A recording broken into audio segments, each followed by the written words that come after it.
I had the privilege of representing a very deserving young woman in a case that resolved for $4.75 million.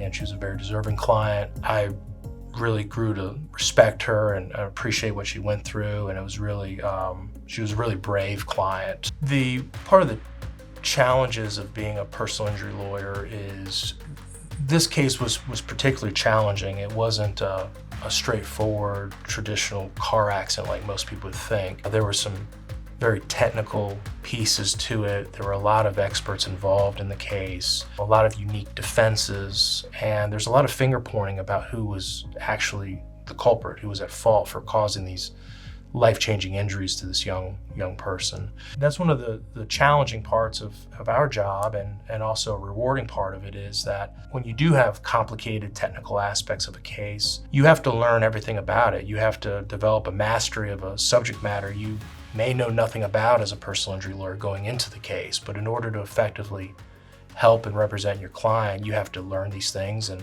master them to get a great result for a deserving client. In this case, the client was a passenger, which in some ways can simplify a case in a way, in that very rarely is an accident going to be a passenger's fault. But when you're dealing with a passenger, you're usually dealing with multiple vehicles involved or multiple parties who may have contributed to this loss. So oftentimes in a passenger case, you do encounter a lot of finger pointing between the possible at-fault parties.